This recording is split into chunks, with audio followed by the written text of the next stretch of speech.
A good Sunday morning to you, wherever you're watching us from. This is Inside Politics, Kenya's premier Sunday morning political broadcast. The only one. And here we dissect the biggest political and policy issues in the Republic. I am Ben Kitili. This Sunday, we are counting hours to a crucial special sitting of the Kenyan Senate, where a showdown looms over the formula to be used to share the 316 billion shillings among the 47 counties this financial year. The bone of contention is a third basis formula proposed by the Commission on Revenue Allocation.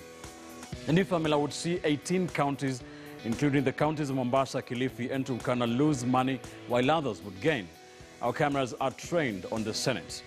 Meanwhile, this week, Kenya marked 30 years of Sabasaba, the anniversary of the infamous protests and upheavals that pushed for what came to be known as the Second Liberation.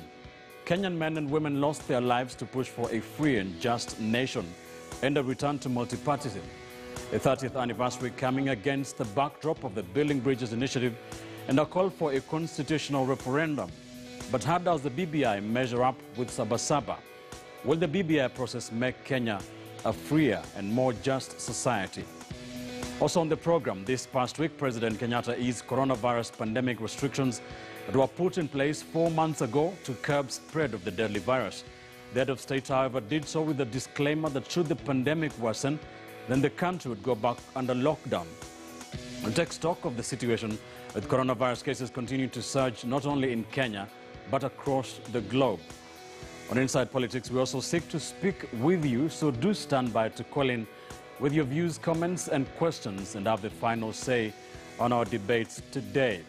Be sure to stand by for the next 120 minutes as we put perspective on some of these issues. My panelists are here to help me do just that. I have with me political risk analyst Dismas Mokua, governance expert Hesbon Owila, and communication strategist Mark B. Church is standing by to help us understand what's going on in this country. Thank you, gentlemen, for joining me here on the show. As always, it's a pleasure to have you here on the broadcast. Let's get right into it. Senators drawn from coastal region, eastern, northeastern, Rift Valley, and Western Kenya vowed to reject the County Allocation of Revenue Bill 2020. Senators say that the bill, which utilized the new revenue sharing formula, will enrich developed counties at the expense of marginalized areas. The leaders are now appealing to President Uhuru Kenyatta to intervene and ensure equal distribution of resources to all counties. Senate should be a bipartisan body, ensuring that everybody does not lose. Even if you gain, I should not lose. It doesn't matter. The degree of gaining may be different, but the degree of losing must be minimized to zero. Counties have already made their budgets. What the Constitution envisioned is a formula that does not disrupt services in counties. We have devolution. We want to support devolution. But let me break it down for you. This formula is dividing Kenya into two. Those who have and those who have none. Sisi tunakataa, na kukiwa na jaribio lolote la kuweza kuleta ugavi wa fedha umeandikwa katika makaratasi na ukaletwa ndani ya bunge la Senate. Nataka kuhakikishia watu wote wa eneo la Pwani na Wakenya wote walioko wasikie saa hizi. Ugavi huu wa pesa mwaka huu tutaupinga na tutauangusha ndani ya bunge la Senate. So tomorrow there will be a special sitting of the Kenyan Senate to deliberate on this issue, and we expect the senators to come to consensus and seal the issue of the formula to be used to share the 316 billion shillings among the 47 counties in the financial year 2020-2021. Let me bring in my panelists on this. Dismas, if I can begin with you. We seem to come to such a deadlock every other year. This one seems a bit special. Some counties are said to lose billions, others are said to gain. Where is the middle line in this? Well, you know, we are not supposed to have a middle line in this conversation. And the best way to kill devolution in Kenya is to try and disenfranchise some other counties. For instance, it does not make economic sense to say that we are going to get resources, say, from Mandera and direct those resources to Kiambu. The philosophy behind devolution is to ensure that all marginalized parts of Kenya are brought up to speed and are brought to par. That's why counties have been getting this amount of resources. So for you to come up with a formula that is going to shift resources from counties that are already marginalized, and you transfer them to counties which are doing very well, it doesn't make sense at all. For instance, the revenue allocation, according to CRA, they're saying that they're reducing the factor of population from 45% to 18%, and poverty from 14%, or rather from 18% to 14%. But in those parameters, it's hidden right there. For instance, in the healthcare sector, they're saying they're going to be giving resources based on the people who have been going to hospitals, either as outpatient or inpatient. If you're in Nairobi, there's a hospital every 2 kilometers. But if you're in a place like Mandera or Wajir, it's not very easy to come across an hospital. So for you to come up and say that we are going to be distributing those resources informed by people and how they're going to the hospitals, then you'll be getting it wrong. And I wish that people in the Senate would start embracing logic, just like Senator Enoch Wambua has done, who has told his colleagues that the best way to support devolution in Kenya is to ensure that no county in Kenya gets marginalized. For instance, you cannot come up with this formula as being proposed. You get revenues from Kitui, you transfer them to Murang'a, or you transfer them to Kiambu. That is unacceptable. And this Senate will go down in history if the senators do not rise up and support logic. And you know, this thing, Ben, has got nothing to do with Wiper or ODM or ANC. It's about basic logic, that you cannot say you want to equalize or play the game of equality and equity by getting resources from one county to another. That one is unacceptable. All right, Hesbon, let me come to you. The Senate has already missed the June 30th deadline for having this in place. The president is said to be quite annoyed by the Senate's lack of consensus on the issue. Some senators are digging in their heels, others want this passed because it favors them. Would you say that's a bad thing for the senators who are looking out for their counties, which is what they are constitutionally mandated to do? Or is it a bad thing, that the counties, all 47 of them, cannot get, their share of the annual 316 billion? Well, you can't say it's a bad thing or a good thing for the counties, for the simple reason that here we are not talking about the amount of money that that goes to the county governments. We are essentially talking about how this amount of money that goes to the county governments is going to be divided among the different counties. And with the revision of the formula, essentially some counties are going to be disadvantaged, because if you look at the 5 parameters that they use: population, equal share, then poverty gap, land area, and fiscal management or fiscal effort that counties have put in place. If you're going to revise that, then there are counties that are going to be advantaged and counties that are going to be disadvantaged.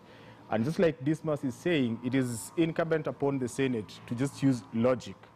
And the first key logic is there is no way you're going to have counties whose resources are going to reduce because of the revision of the parameters remain contented with that revision, and their senators are definitely going to protect the resources that are going to their counties, because that is essentially what they're elected to do, to represent their people. And I'm not so sure there is any county where people would be comfortable if the amount of money going to the county is reduced on the basis of the parameter of population.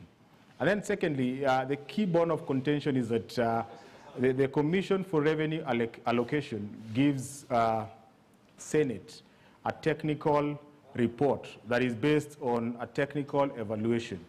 But then it assumes a political life the moment it gets to Senate, because now these are guys who are looking at the people they represent. These are guys who are looking at resources. And simple logic says that if you're going to add resources to certain counties, then you cannot take resources from other counties and not have, contention between these, senators from these different counties. So going forward, I think, and on Monday, Senate will have an opportunity to discuss this. And I think it is incumbent upon the Senate, given that we are now time-barred, to be as robust as they can to get to a point where we'll get out of this stalemate. All right, let me bring in Mark Bichache. Mark, Oh, Silka, we seem to be having a problem with this. Now, Dismas, the issue is between, the main issue, whether to use population, whether to use land mass. Some of these counties, very vast counties, are saying that it's quite costly to deliver services to these very sparsely populated areas, which are quite vast. And the counties of Wajir, Garissa, Marsabit, Isiolo, Samburu, as well as Turkana, Tana River, West Pokot, Mandera, and Lamu are set to lose 17 billion Kenya shillings collectively should this new formula be, enacted. What is your take on this? I've listened to a number of senators speak, and the one who stands out is Senator Enoch Wambua, as indicated. And his philosophy is very basic. That the reason why we got devolution in the first place is to work on the marginalized areas, ensure that you pull them up to some level where they can play in the same league with, say, counties like Nairobi, Murang'a, Nyeri, and Kisumu. But in the process of allocating resources, if you get resources from Mandera, Wajir, Turkana, and transfer them to urbanized counties like Nairobi and maybe Nyeri and Murang'a, then you are doing a disservice to the people of those counties. And that's a very effective strategy of killing devolution. And it will go down in history so bad on some of those senators who have decided to abandon basic logic to say they're supporting this proposal.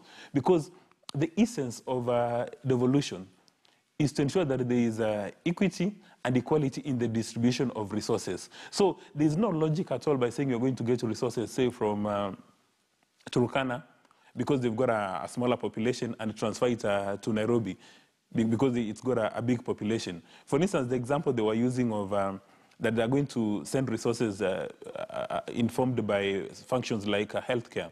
There are people who like to go to hospitals in Turkana, but there's no hospital nearby. But in Nairobi, even if you just get a basic cold, you walk for 2 kilometers, you come across a facility. So if you're going to be using those statistics, then it's going to be a lie. And if people are insisting that we must go with this new formula as presented by CRA, then we should create a special fund to cushion those counties. So, and in my view, I think the National Treasury and Senate then should work, if they insist on this formula, then they need to create a special fund to cushion these existing counties. But if we adopt it as it is, then effectively, but surely, we'll start killing devolution. Hesbon, we understand that the president has been mad about this, telling these senators to come to an agreement. Does he have any part to play in this? Well, I think, yeah, the president is the head of the national government. And these resources that are being distributed among the 47 counties do not necessarily originate from one particular county. These are resources that are collected by the national government. And I think the critical question we want to ask the county governments and the Commission for Revenue Allocation is, what are the conversations around the resources that are generated by these county governments? Because there's a lot of gaps in as far as those resources are concerned. So the president has to be concerned, because ultimately the buck stops with the president, and the blame will be attributed to the president if there is a stalemate in all this. But I think critically, and this talks about population and health, and I think there is another critical parameter that is of great concern here, the parameter on the basis of development factor. So if, for instance, in a county like Migori, the number of health facilities are fewer, and therefore if you're going to allocate resources on the basis of people who go to hospitals there compared to a county like Nairobi, then of course Migori is going to be disadvantaged, because the number of people who go to hospital in Nairobi is fairly high because there is access that is more pronounced compared to Migori. But then there is a factor of development factor. There's a parameter of development factor. And I think there is an allocation that goes to the county on the basis of this. And Senate has to be very inventive enough to ensure that if population is going to be a factor that is reviewed to disadvantage other counties, then to what extent are these counties, lacking on development, so much so that the parameter of development factor should compensate for the few number of people in these counties to find a middle ground in terms of what they are losing in terms of population or access to healthcare, and what they are getting, because then they need to build the infrastructure that would provide access to many people. And of course, going forward, This would provide a pathway for them to have as many people seeking health access, for instance, and therefore more money. But ultimately, I think the president is a key player in this, because we are talking about the national government and the revenues that the national government collects. So if it is the national government collecting, the president has to be a key player. The question we need to ask ourselves is, to what extent are these senators, keen on the conversations about allocation or collection of revenues at the county levels? We've never had that conversation, and I think it is high time, we stop tiptoeing around how much counties are bringing on board and how it is used in the development of these counties. So Dismas, it would seem that the Commission on Revenue Allocation did not think this through.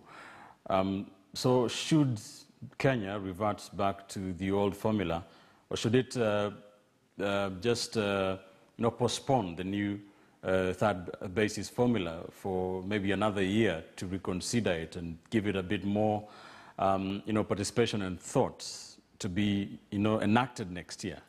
Well, what should be happening? It seems to me that CRA was in a bit of a rush to come up with a formula.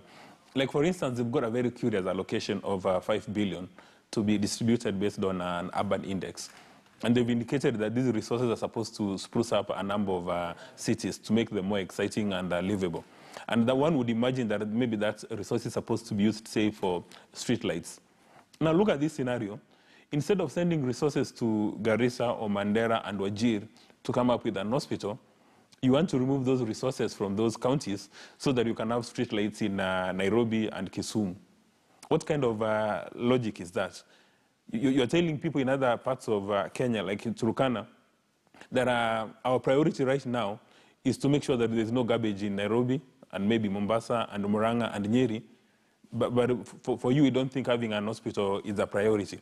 In my view, what CRA needs to do is to withdraw their proposals, and we let the status quo obtain, so that we run with the formula which was used during the last financial period. Because this other one that they're introducing is a clever strategy to kill devolution in Kenya. And any senator who is going to maybe respond to bullying by the presidency and say they support it, they'll be betraying the mandate they were given by their voters. These senators were elected from Murang'a, from Kisii, from Kitui, to represent their people's interest, to represent the voters' interest at the Senate. They'll have abandoned their obligations if they do not support for increased resource allocation to their counties because of maybe they've been issued with the threat they're going to be, maybe there's going to be the whipping or they're going to lose some favors. The senators must know that their primary responsibility is to defend devolution, and will defend devolution by ensuring that the resources go to those specific counties. And after the resources have gone to those counties, then the senators also have got an obligation to ensure that the resources get used for the intended purposes. Because right now, a good number of them are saying we need to have these more resources going to our counties. But when the resources land in those counties, they do not go for intended purposes. So that would be a very critical point. The Senate's Finance Committee Chairman, Ambassador Mali Mohamud, says that this formula is being determined from outside Parliament. Do you believe there could be forces trying to manipulate, even politicize this? Dismas. There's a very high probability that a good number of the senators have no idea what is happening, because you've indicated that the president is mad. Why would the president be mad when the senators are engaged in a conversation at the floor of the House to come up with the best formula of allocating resources? And it's not a secret that there are a number of people, especially within what is referred to as the deep state or the status quo, who are unhappy with devolution. So they would do everything. They would go the extra mile to suffocate devolution. It's at this stage that everybody of goodwill needs to come up and ensure that the devolution works. And you remember last year there was a crisis between the National Assembly and the Senate. And this issue went all the way to the Supreme Court, and even another matter went to the High Court, where there were very specific orders and instructions given.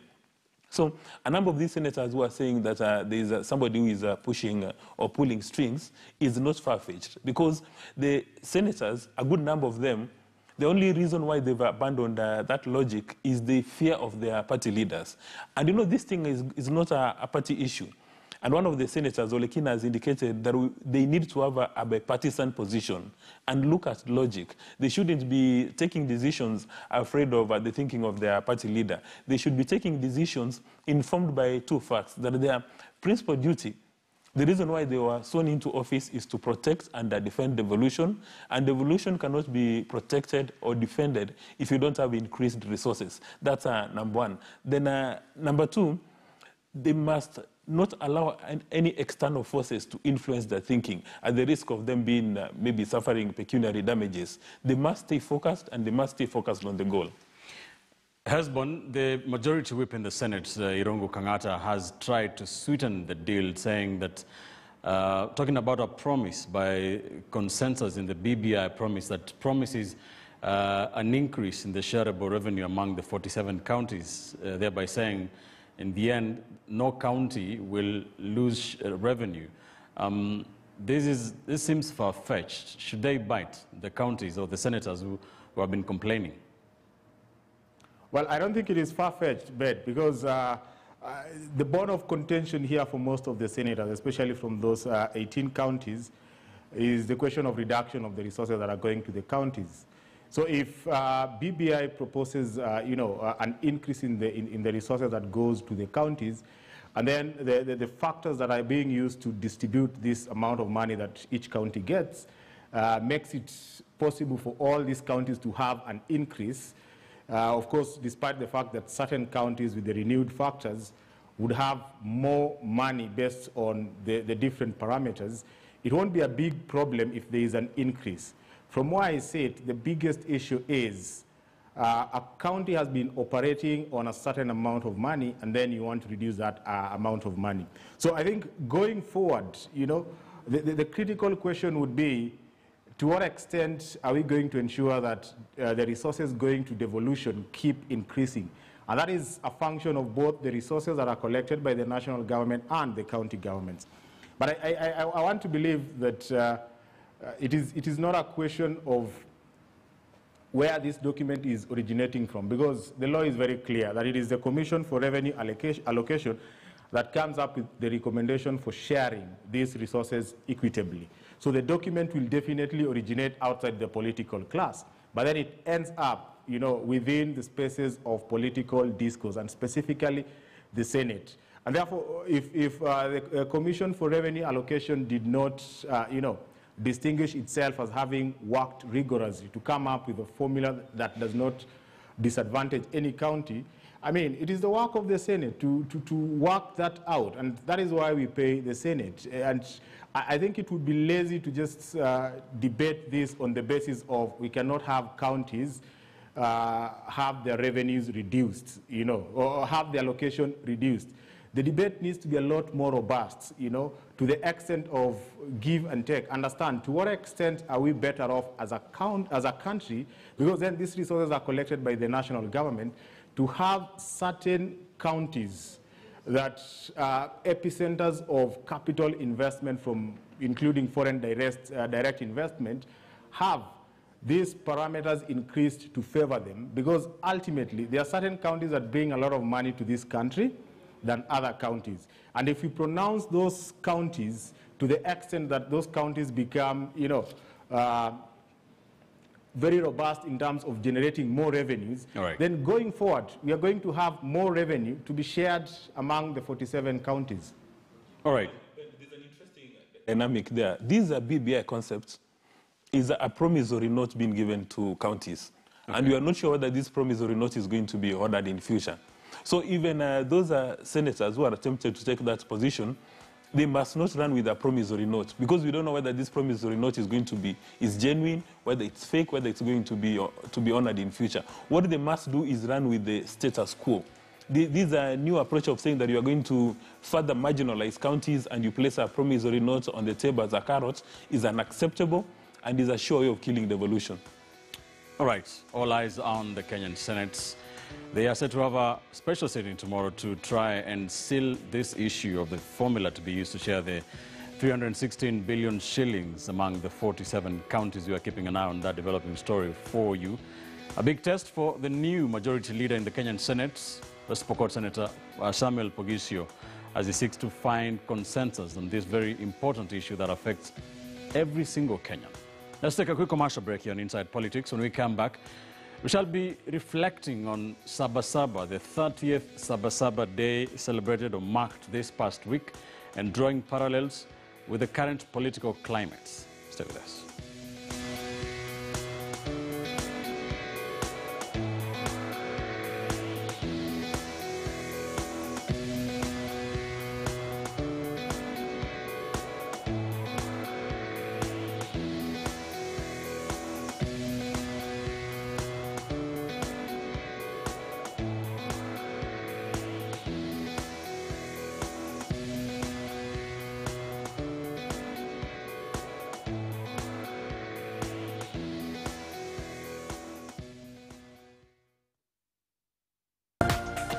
This is KTN News.